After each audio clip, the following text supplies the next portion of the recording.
네, 여러분 반갑습니다. 자, 이번에는 23년 3회 전기 기사 필기에 있어서 회로 이론 및 제어공학의 수문항을 간단히 한번 풀어보도록 하겠습니다. 자, 첫 번째 문제입니다. 불평형 삼상전류가 여러 콜럼 제시가 되어 있을 때 영상전류는 얼마입니까? 라고 물었습니다. 자, 이처럼 불평형 삼상전류가 주어져 있을 때 영상전류는 우리가 이와 같은 수식을 가지고 계산할 수 있을 겁니다. 그럼 여기다가 주어진 거 그대로만 대입하면 되겠죠? 그래서 한번 적어 보도록 하겠습니다. 각각의 제시된 값을 넣으면 이렇게 표현이 될 겁니다. 자, 요거를 다시 우리가 실수부와 허수부 기준으로 나누어서 정리를 하면 이렇게 표현이 될 거예요. 물론 요거를 우리가 소수의 형태로도 표현할 수가 있을 겁니다. 그래서 소수의 형태로 표현을 하게 되면 이렇게 표현될 겁니다. 마이너스 2.67 마이너스 j의 0.670. 그래서 우리가 이 문제에 있어서 고를 수 있는 답안은 여기에 있는 3번 이렇게 고를 수 있겠습니다. 다음으로 두 번째 문제입니다. RL 직렬 회로에서 R값, L값이 여러 콜럼 제시가 되어 있을 때 이 회로의 시정수는? 하고 물었습니다. 자, 요 같은 경우에는 우리가 익히 알고 있다시피 이 RL 직렬 회로에 있어서 시정수는 R분의 L 요 꼬라지를 가지고 계산할 수 있습니다. 그래서 지문에 주어진 것을 그대로 넣기만 하면 끝나겠죠. 일단은 이 인덕턴스 값 자체가 밀리헬리로 주어져 있기 때문에 우리가 이런 식으로 수정해서 대입을 하게 되면 2 곱하기 10의 마이너스 3승 세커가 되어서 우리는 2번 요놈을 답으로 고를 수 있을 겁니다. 자, 이어서 세 번째 문제 보도록 하겠습니다. 그림 같은 RC 병렬 회로에서 전원전압이 여러 콜럼 제시가 된 경우에 이 회로의 임피던스는? 하고 물었습니다. 즉, 요놈을 병렬 합성한 것은? 하고 물은 거랑 같죠. 자, 그래서 한번 정리를 해 볼 건데 저는 이렇게 놓겠습니다. 어쨌든 우리가 이 회로의 임피던스를 구하려면 요놈의 리액턴스 표현이 필요합니다. 그래서 요놈을 우리가 용량성 리액턴스 표현으로 바꾸면 JωC분의 1 이렇게 표현할 수가 있을 거예요. 근데 여기서 우리 한 단계 더 나아가 보겠습니다. 우리는 익히 이 앞에 있는 Jω를 S로 바꾸어서 많이 표현을 했었습니다. 그래서 이 기준으로 간단히 표현을 하면 SC분의 1 이렇게 볼 수 있겠죠. 그래서 우리가 S 기준으로 해서 구동점 임피던스를 표현한다라고 치면은 이렇게 볼 수 있을 겁니다. 병렬로 구성된 회로의 두 장의 합 분의 곱력. 자, 그리고 얘를 정리하기 위해서 일단 이 분모항을 통분하도록 하겠습니다. 그럼 이렇게 표현되겠죠. 자, 이렇게 놓고 보니까 요놈 약분 되겠네요. 그리고 분모의 순서를 좀 바꾸어서 저는 이렇게 쓰도록 하겠습니다. 자, 일단은 요런 기본 꼴을 뽑아냈습니다. 자, 여기서 추가적으로 하나 더 고를 하자면 요 친구예요. 자, 여기다가 저는 전압에 있어서 시간함수 꼴을 다시 한번 쓰도록 하겠습니다. 자, 이처럼 우리가 어떤 교류 값에 있어서 지수 함수 형태로 표현을 한다. 그럼 그때 기본 꼬라지는 우리가 이렇게 표현할 수 있습니다. 그 값의 크기에다가 exponential j 세타 승려. 그쵸? 특히나 이 세타라고 하는 것을 우리가 오메가 t로 바꿔 쓸 수가 있어요. 그래서 다시 표현을 하면 이렇게 표현이 될 겁니다. 자, 여기서 우리가 앞서 했던 짓을 한 번 더 상기시키도록 하겠습니다. 여기에 J오메가를 S로 바꾼 것처럼 여기에도 J오메가 있으니까 S로 바꿀 수가 있겠네요. 그러면 다시 표현을 하면 얘는 이런 꼬라지로 표현할 수 있겠죠.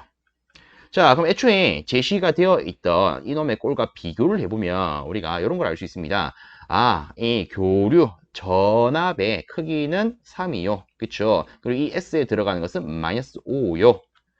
특히나 우리가 앞에서 뽑아낸 이 구동적 임피던스 꼬라지가 이 꼴 아니겠습니까? 근데 안에 뭐가 있다? S가 있다. 그러면 이 S 자리에다가 마이너스 5를 넣으면 완벽한 최종 결과식이 나오겠네요. 그래서 다시 우리가 최종적으로 임피던스 꼬라지를 표현을 하면 이렇게 될 겁니다. 1에다가 요 S에다가 마이너스 5를 대입하니까 마이너스 5 RC분의 R이 되더라. 그래서 우리가 고를 수 있는 답안은 3번 이렇게 볼 수 있겠습니다. 다음으로 네 번째 문제 보도록 하겠습니다. 한 쌍의 임피던스가 여러 콜롬 되어 있는 델타 부하에 있다가 대칭 성간전압 200V 인가할 때 삼상 전력은 몇 와트입니까? 라고 물었습니다. 실적으로 이 문제 같은 경우에는 이 답을 구할 수 있는 방법이 여러 가지가 있습니다. 자, 이 중에서 저는 몇 가지 방법만 가지고 한번 보도록 하겠습니다. 자, 일단 우리가 단위를 보면 삼상 전력 무엇을 구하는 거다? 유효 전력을 구하는 거다. 그쵸? 그러면 자, 저는 이렇게 한번 표현을 해보겠습니다. 우리가 상 기준으로 했을 때 이 유효 전력은 삼상 유효 전력은 3i 제곱 r 이렇게 표현할 수 있을 겁니다. 물론 이렇게도 표현할 수 있을 거예요. 3 vp ip 코사인 세타 이렇게도 표현할 수가 있을 겁니다. 그렇죠? 우선에 처음에는 제가 요거 가지고 계산을 해보도록 하겠습니다. 자, 일단은 여기에 제시되어 있는 조건을 그림으로 한번 표현을 해 보겠습니다. 그럼 이렇게 되겠죠? 자, 이 상태에서 부하 임피던스가 6 더하기 j2의 8이에요. 뭐 이런 식으로 표현이 될 거고요. 자, 그리고 선간 전압이 200V더라. 자, 여기서 한 가지만 체크하겠습니다. 우리가 알고 있는 이 델타 결선 같은 경우에는 실질적으로 선간 전압이나 한 상에 걸리는 전압이 어떻다? 같더라. 그렇죠? 그럼 여기도 200V가 걸릴 거야. 그렇죠? 그러면 실상 이 부하에서 소비되는 전력을 우리가 이런 수식으로 해석을 한다라고 했을 때 실질적으로 자, 여기 흐르는 전류 우리가 얘는 상전류라 표현할 수 있겠죠. 뭐 여기 흐르는 전류를 선전류라 표현하겠습니다. 그러면 여기에서 소비되는 전력을 우리가 계산하는 거기 때문에 당연히 이 수식으로 표현했을 때 이 전류는 상전류가 될 겁니다. 그렇죠? 그러면 애초에 상전류부터 한번 구해 보도록 합시다. 자, 상전류는요. 이 부하의 임피던스 크기 분에 여기에 걸리는 상전압으로 표현할 수 있을 겁니다. 그렇죠? 그럼 여기다가 우리가 요놈 크기부터 표현을 해봅시다. 크기는 저항이 625 그리고 리액턴스가 825 해서 12호 이렇게 표현할 수 있겠죠. 그럼 여기다가 10분의 상전압 200 넣으면 상전류는 20A임을 알 수가 있을 거예요. 그럼 여기다가 그대로 넣어봅시다. 3 곱하기 20 제곱에다가 자, 우리한테 필요한 거 뭐가 있다? 저항이 있다. 저항값은 우리 요거 봤을 때 6옴인 거 알 수가 있죠. 그래서 요걸 계산하면 7200W 값이 나올 겁니다. 답은 3번 이렇게 볼 수 있겠죠. 자, 혹은 나는 이거 가지고 계산하고 싶은데 그럼 이럴 때는 어떻게 해야 됩니까? 그럼 요것도 그대로 한번 쓰도록 하겠습니다. 3에다가 자, 필요한 거 상전압이 있어요. 그쵸? 그러면 200 적어 주시고요. 그 다음에 상전료 우리가 방금 계산했습니다. 20. 자, 그 다음에 필요한 게 코사인 세타, 즉 역률이네요. 이 역률은 어떻게 하면 됩니까? 자, 우리가 익히 아는 대로 임피던스로 구성이 되어 있을 때는 임피던스 크기분에 저항하면 돼요. 그죠? 자, 임피던스 크기는 우리가 방금 계산했습니다. 12요. 그 다음에 저항은 6이죠. 그럼 얘는 0.6 되겠네요. 그래서 역률 자리에다가 0.6을 넣고요. 요 놈을 계산기에 대입을 하게 되면 똑같이 7200이 나올 겁니다. 어쨌든 뭐 다른 수식 관계를 가지고 풀더라도 답은 이렇게 나오더라 확인할 수 있겠죠. 자, 이 정도로만 살펴보고 넘어가도록 하겠습니다.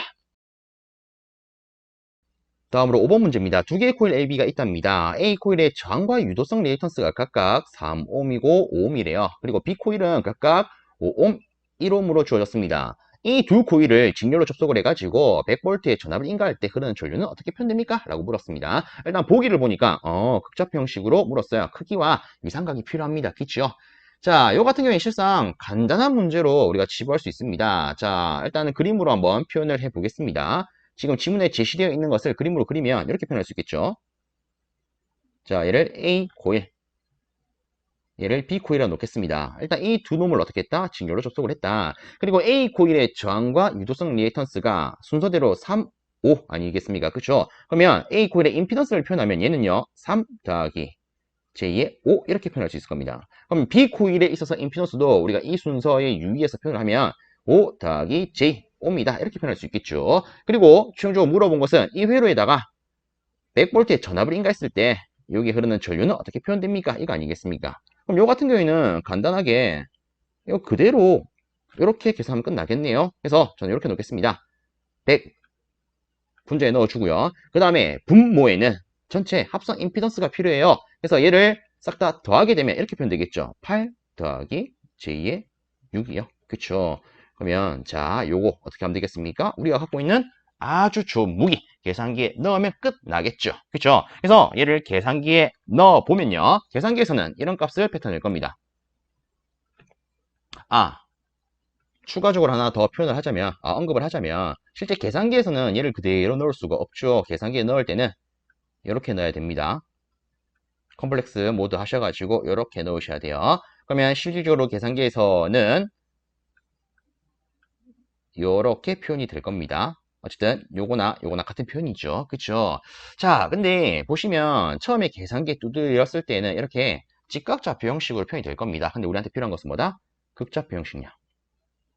물론 요거 같은 경우에 여러분들 마크 탄지트 써가지고 일일이 위상각 구하고 뭐 요거 크기 구하면 충분히 답은 골라낼 수 있습니다. 일단 답도 체크하면 답은 1번 나와요. 그렇죠? 근데 그렇게 할 필요 없이 바로 계산기의 기능을 가지고 우리가 이 직각좌표를 극좌표의 형태로 바꿀 수가 있습니다. 자, 계산기에서 이렇게 형태가 나왔다면 이 상태에서 Shift 2번 누르시고요. 그러면 어떤 화면이 뜰 거예요. 1, 2, 3, 4 화면이 뜰 건데 이때 3번을 보시면 아마 이렇게 표현이 되어 있을 겁니다. 그래서 3번 누르신 다음에 는 누르시면 이놈이 바로 극좌표 형식으로 바뀌어서 나옵니다. 그래서 요 버튼을 눌러서 여러분들 직접 해보시면 여러분들이 갖고 계신 계산기에서는 아마 이렇게 나올 거예요.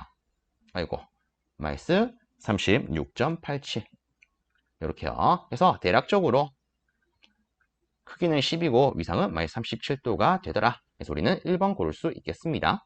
그래서 이거 같은 경우에는 계산기 활용해 보십시오. 좀 편해요. 자, 이 정도로 마무리하고 넘어가도록 하겠습니다. 6번째 문제입니다. 다음 회로에서 단자 AB 간의 전하 VAB 얘는 어떻게 됩니까? 라고 물었습니다. 그죠? 자, 지금 회로를 봤을 때는요. 전화번도 있고 전류원도 있어요. 이렇게 여러 개의 전화번과 전류원이 있으면 보통 우리가 쉽게 떠올릴 수 있는 거 뭐가 있을까요? 중첩의 원리 쓰면 되겠네. 그치요? 자, 그리고 한 가지 더 체크를 하겠습니다. 실상 우리가 구하고자 하는 이 VAB라고 하는 이 전압값은요. 실상 여기에 나타나는 전압값이 됩니다. 그쵸? 예를 들어 여기에 10V가 나타난다. 그럼 여기도 당연히 10V가 나타나지 않겠습니까? 그죠?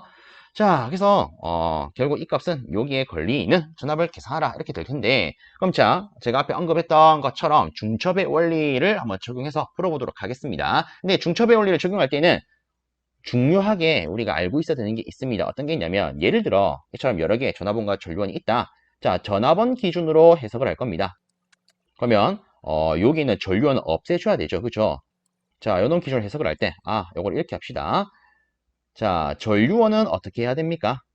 전류원은 개방을 시켜야 합니다. 그쵸? 우리가 전압원 기준으로 해석을 할 때는 전류원은 개방을 시켜야 됩니다. 자, 반대로 요 전류원 기준으로 해석을 할 때에는 반대쪽에 있는 이 전압원 어떻게 해야 됩니까? 이 친구는 단락시켜야 돼요. 그쵸? 요거 굉장히 중요합니다. 자, 그러면 저는 일단 이 전압원 기준으로 해석을 하도록 하겠습니다. 그러면 여기에 있는 3A의 전류원은 어떻게 해야 된다? 개방을 해야 된다. 근데 문제가 있죠. 이 친구를 개방해버리면 애초에 요 놈을 가지고 폐로를 형성할 수가 없습니다. 그럼 다르게 말하면 여기 있는 2V의 전압원은 결국 이놈들한테 아무런 영향을 미치지 않구나. 그렇죠. 이렇게 말할 수 있겠죠. 그래서 우리가 전압원 기준으로는 아무런 영향 끼치지 않더라. 그래서 얘는 실상 무시해도 관계없을 겁니다. 자, 그럼 이제는 전류원 기준으로 해석을 하도록 하겠습니다. 그럼 여기 있는 전압원은 단락시켜주면 되겠죠. 그렇죠? 그럼 우리가 이 회로 그대로 봤을 때 실상 여기 이 전류원으로부터 이 장에 공급되는 전류는 바로 얘가 여기는 끊겨 있으니까 이 전류는 이렇게 못 흐르겠네. 싹 다 이렇게밖에 흐를 수 없겠구나. 요거 판별할 수 있겠죠. 즉 1로 3A가 다 흐르더라. 그럼 여기서 자 보세요. 이 전류와 이 장이 만나면 이 장 양단에는 전압이 형성됩니다. 얼만큼요? 이 두 개 곱한 것만큼요. 그쵸? V는 IR이니까요. 그렇죠? 그래서 이 두 개 더하면 두 개 더하면 이래. 이 두 개 곱하면 6V의 전압이 형성되더라. 즉 VAB의 값은 얼마가 된다? 6V. 이렇게 볼 수 있겠습니다. 그래서 이 문제 답은 3번 이렇게 고를 수 있겠네요. 다음으로 7번째 문제입니다. 상관전압이 VAB 볼트인 삼상 평형 전원에 대칭부와 R롬이 그림과 같이 접속이 되어 있을 때 AB 두 상간에 접속된 전력계 지시값이 W와트라면 시상의 전류의 크기라고 물었습니다. 즉 시상의 전류 IC 값은 어떻게 됩니까? 이거 물은 거 아니겠습니까? 그죠? 실상 이 문제 같은 경우에는 크게 두 가지 방법으로 볼 수 있지 않을까? 개인적으로 생각을 합니다. 자, 일단 첫 번째는 이 전력계 하나 기준으로 해석하는 방법입니다. 실상 우리가 알기로 이 전력계가 지시하는 전력값은 여기에 나와 있다시피 유효 전력값이에요. 그렇죠. 그리고 이놈에 대한 공식을 쓰게 되면 우리가 이렇게 쓸 수가 있습니다. 선간전압 선전류 곱하기 이역률력. 그렇죠. 특히 요 같은 게 좀 더 정확하게 쓰면은 세타 플러스 30도 이렇게 쓸 수가 있죠. 자, 여기서 이 30이라고 하는 것은 일단 이 부하 결선을 보시면 얘가 Y 결선입니다. 그쵸? 기본적으로 Y 결선 같은 경우에는 성간전압과 상전압이 있어서 상비적 위상차가 납니다. 그렇죠? 다르게 말하면 이 성간전압 기준으로 봤을 때는 이 전류와 비교했을 때 위상차가 기본적으로 상비적 나더라. 그래서 이 30이 들어가 있는 거고요. 여기에 있는 이 세타 같은 경우에는 부하가 뭐 유도성 부하라면 실적으로 위상차가 좀 더 나게 될 겁니다. 그렇죠? 그래서 실상 이 부하가 어떤 부하냐에 따라서 나타나게 되는 위상각 혹은 역률각이 되는데 지금 주어진 문항에 있어서는 순수 회로로 주어져 있기 때문에 얘는 0으로 놓을 수 있습니다. 자, 그러면 요거 기준으로 우리가 다시 한번 표현을 하게 되면 성간전압, 선전류, 그리고 코사인 30도 이렇게 놓을 수 있기 때문에 얘 같은 경우에는 2분의 루트 3 성간전압, 선전류 이렇게 놓을 수 있습니다. 자, 그리고 지금 지문에 보시면 성간전압 제대로 주어져 있는 게 VAB가 있죠. 실질적으로 얘가 평형 전원이고요. 그리고 부하도 대칭 부하기 때문에 실상 여기에 있는 성간전압은 그냥 단순히 주어진 거 VAB로 표현할 수 있을 거예요. 그리고 여기에 있는 전류. 자, 다시 지금 제시된 걸 보시면 삼상평형 전원에다가 그리고 대칭 부하로 주어져 있습니다. 그럼 실질적으로 이 선전류 IA나 IP나 IC는 다 같은 거 아니겠습니까? 그렇죠? 그러면 요 자리에다가 우리한테 필요한 거 IC 그대로 넣으면 되겠네요. 그럼 다시 정리를 하면 이렇게 되겠죠? 그러니까 전력계 딱 하나 기준으로 봤을 때는 이놈이 가리키는 게 2분의 루트 3 VAB 곱하기 IC가 되더라. 그러면 우리한테 필요한 IC 값은 얘들을 싹 다 이항을 하게 되면 이렇게 표현이 될 겁니다.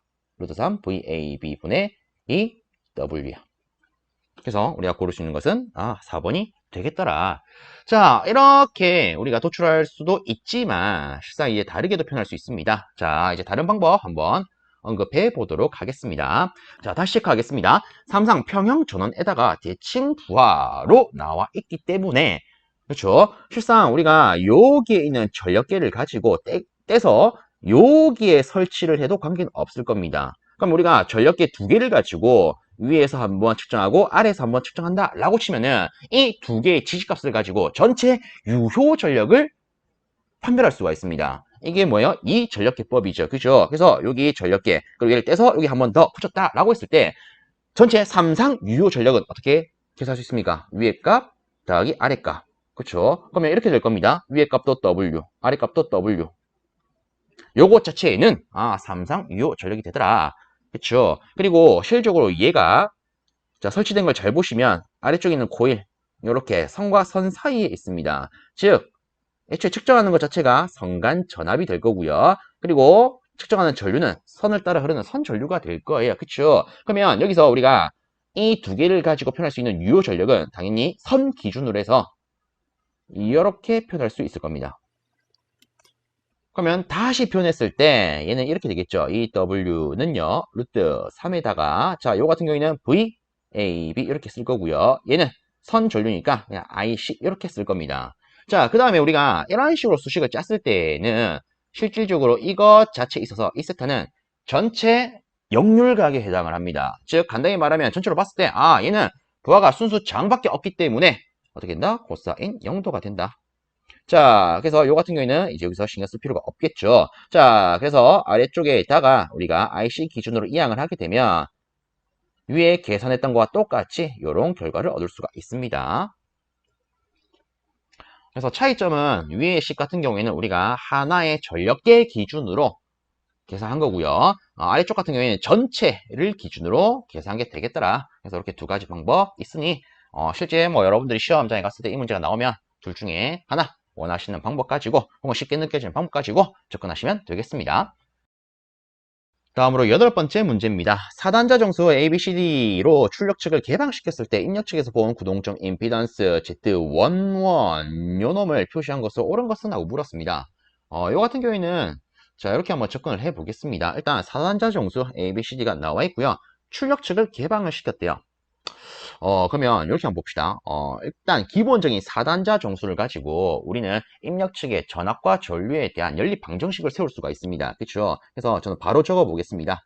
자, 입력 측에 대한 전압과 전류를 각각 V1, I1이라고 넣겠습니다. 그리고 실상 지문을 잘 보시면 물론 우리가 구하고자 하는 것은 Z11이긴 하지만 얘를 계산하기 위해서는 뭐가 필요합니까? I1과 V1이 필요해요. 그쵸? 즉 입력 측에 전압과 전류가 필요하더라. 그래서 요거 가지고도 결국은 입력 측에 대한 연립 방정식이 필요하겠네. 요거를 유추해 볼 수는 있을 겁니다. 자, 어쨌든 한번 적어보면 우리가 이렇게 쓸 수 있겠죠. V1 같은 경우에는 A, V2 더하기 B, I2. 그 다음에 I1 같은 경우에는 CV2 더하기 DI2 이렇게 쓸 수가 있을 겁니다. 참고로 요 놈은 출력 측의 전압, 요 놈은 출력 측의 전류가 되겠죠. 그쵸? 자, 혹시나 해서 한번 언급을 하겠습니다. 물론 지금 제가 연립 방정식을 바로 썼지만 아마 행렬식을 가지고 챙기시는 분들도 계실 거예요. 그래서 혹시나 행렬식이 익숙한 분들이 있을 수 있기 때문에 적으면 이렇게 되겠죠. 그렇죠. 그래서 요 놈에 있어서 행렬을 쪼개서 연립 방정식으로 만들면 이렇게 되더라. 그렇죠. 자, 그 다음에 주어진 조건을 다시 한 번 더 체크를 하면 출력 측을 개방을 시켰대요. 자, 출력 측을 개방을 했다라고 하는 것은 출력 측에 전류가 흐른다 안 흐른다? 안 흐른다 아니겠습니까? 그렇죠. 즉 I2가 어떻다? 0이다. 그리고 친절하게도 여기 보시면 I2 0일 때 조건이 다 나와 있습니다. 그러면 이 조건을 이 연립 방정식에다가 적용을 하게 되면 뒤에 있는 항은 다 0이 될 겁니다. 그러면 실상 남는 것은 얘들만 남겠죠. 그렇죠? 그러면 끝났네요. 자, 우리한테 필요한 거 Z11인데 친절하게도 I1분의 V1이라고 다 주어져 놨습니다. 그러면 I1 대신에 남아있는 거 CV2 쓸 거고요. V1 대신에 남아있는 거 AV2 쓸 거예요. 그럼 이때 위아래로 이 친구들 약분 되겠죠? 그래서 남는 것은 C분의 A가 되더라. 그럼 답은 1번 되겠네요. 그렇죠? 그래서 이 문제는 이렇게 접근할 수 있겠더라. 자, 다음으로 9번째 문제 살펴보도록 하겠습니다. 일단 지문을 보니까 위상 정수가 제시가 되어 있고요. 그 다음에 주파수가 제시가 되어 있습니다. 이때 전파 속도는 어떻게 됩니까? 라고 물었습니다. 자, 익히 많은 분들이 기본적으로 이 전파 속도에 대한 공식을 챙기는데 아마 대부분 이렇게 챙기고 계실지 않을까 싶습니다. 일단 한번 적어보면 자, 얘는요, 람다 F 이렇게 쓸 수 있죠. 얘는 뭡니까? 파장. 얘는 주파수가 됩니다. 그리고 루트 LC분의 1도 있고요. 특히 전자기압 가면 루트 뮤 엡실론 분의 1 요것도 있죠. 특히 공기 중이라면 다르게 자유공간 상이라면 3 곱하기 10의 8승 미터 퍼세커가 되더라. 요거는 다들 알고 계실 겁니다. 특히나 이를 우리가 뭐라 부른다? 빛의 속도라 불러요. 그쵸. 근데 실상 여기서 이런 수식 관계도 하나 더 있습니다. 베타분의 오메가요. 이때 베타를 우리는 위상정수라고 하죠. 그쵸? 다들 이제 전파정수 하면서 감쇄정수 알파가 있어요. 더하기 J의 위상정수 베타가 있어요. 요 상태에서 이 베타는 기본적으로 오메가 루트 LC예요. 요거 다들 알고 계실 거예요. 그죠? 그래서 요 같은 경우에는 혹시나 지금까지 모르고 계셨다. 그럼 이렇게 접근을 해보십시오. 이 루트 LC분의 1에 있어서 분모 분자에다가 과학속도를 취해줍니다. 그럼 이것 자체가 뭐가 된다? 위상정수요. 이렇게 뽑아낼 수 있겠죠. 그렇죠? 이게 요거 아니겠습니까? 그죠? 자, 어쨌든 지금 문제 같은 경우에는 위상정수와 주파수가 주어져 있기 때문에 실질적으로 요 관계를 가지고 계산할 수 있는 문제가 되겠습니다. 그래서 자, 다시 체크하도록 하겠습니다. 아래쪽에만 조금 없애면 자, 어쨌든 최종적으로 우리가 뽑아내야 되는 것은 전파 속도예요. 근데 우리가 쓸 수 있는 공식은 뭐가 있을 것이다? 위상정수분의 각속도야. 그럼 다시 쓸게요. 위상정수 그대로 두고요. 이 각속도는 2파이 F 이렇게 쓸 수가 있을 겁니다. 그럼 끝난 것처럼 보이죠? 위상정수 자리에다가 8분의 파이 넣어주고 그 다음에 2파이 곱하기 주파수 자리에다가 이거 넣으면 되는 거 아니겠습니까? 그렇죠? 1MHz니까 그냥 10의 6승 넣겠습니다. 그래서 요거를 여러분들 갖고 계신 계산기에 넣으시면 계산기에서는 1.6 곱하기 10의 7승 요 값을 뱉어낼 거예요. 그래서 우리가 고를 수 있는 답안은 1번이 되겠더라. 자, 이렇게 풀 수 있는 문제가 되겠습니다. 다음으로 10번째 문제입니다. 아래 두 블록 선도가 등가적으로 동일할 때 A에 알맞은 것은 하고 물었습니다. 자, 여기서 일단 보시면 두 블록 선도가 등가적으로 동일하대요. 이게 무슨 말이겠습니까? 두 블록 선도에 있어서 전달함수가 결국 같다. 이런 말 아니겠습니까? 그쵸? 그러면 자 이렇게 놓겠습니다. 일단 위에 블록 순도 같은 경우에는 전달함수 이게 끝이에요. 그래서 s 플러스 1분의 3 이놈과 같은 게 이 아래쪽에 있는 전달함수가 될 겁니다. 그쵸? 근데 이 전달함수를 보시면 이렇게 돼 있어요. 처음에 위에는 일단 신호가 두 개로 갈라집니다. 하나는 그대로 가요. 실제로 우리가 이렇게 그대로 가는 것을 1로 지부할 수가 있죠. 그쵸? 중간에는 A가 나오고요. 그리고 이 두 신호가 만납니다. 그러면 여기서는 어쨌든 이 두 신호가 합해지는 거 아니겠습니까? 그쵸? 그럼 이 기준 그대로 쓰면 얘와 얘가 합해져요. 다르게 말하면 이 회로는 결국 병렬 회로기 때문에 위의 요소와 아래 요소가 더해져요. 그래서 우리는 이렇게 쓸 수 있을 겁니다. 그럼 이거 정리만 하면 끝나겠죠? 그래서 A 기준으로 정리하게 되면 일단 한 단계 적으면 이렇게 될 거예요. 다시 한 단계 더 나아가면 이렇게 쓸 수 있겠죠. 다시 우리가 분모를 묶어내면은 이렇게 될 겁니다.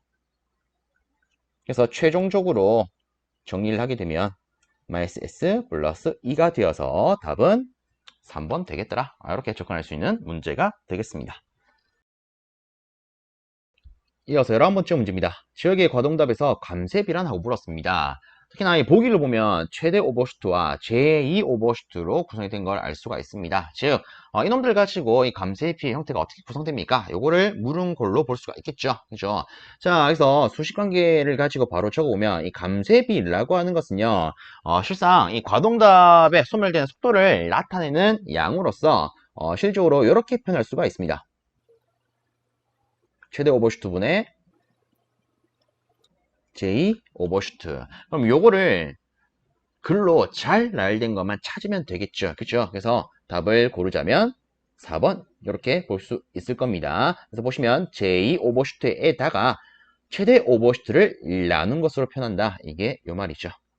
그래서 이렇게 간단히 체크하고 넘어가겠습니다. 자, 다음으로 12번째 문제입니다.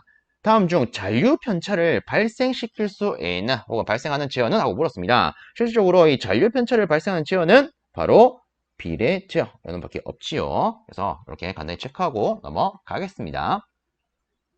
다음으로 13번째 문제입니다. 루스오이츠 안정도 판별법을 이용을 해서 안정도를 판별할 때 다음 중 불안정한 지역의 특성 방정식은? 하고 물었습니다.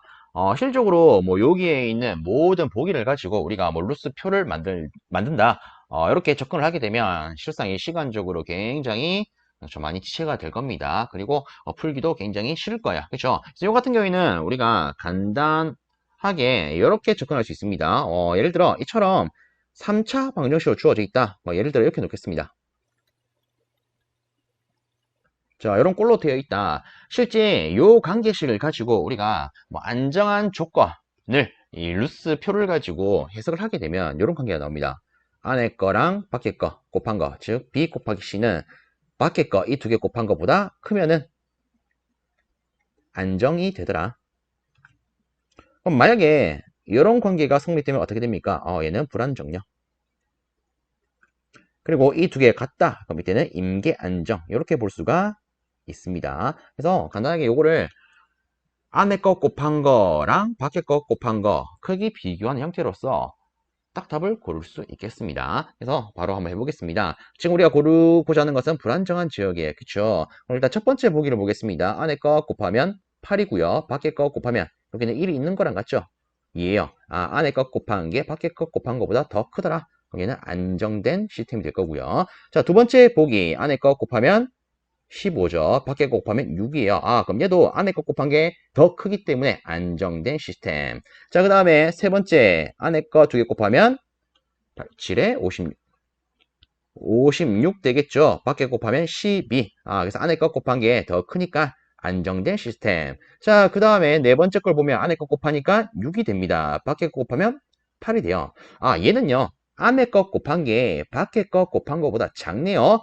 그럼 이놈이 불안정한 시스템이 될 겁니다. 그래서 답은 4번 이렇게 간단히 고를 수 있겠습니다. 그래서 혹시나 이런 문제 나오면 루스표를 일일이 작성하기보다는 간단하게 요 관계 안에 것 곱한 것과 밖에 것 곱한 거의 관계를 가지고 풀어 나가시면 되겠습니다.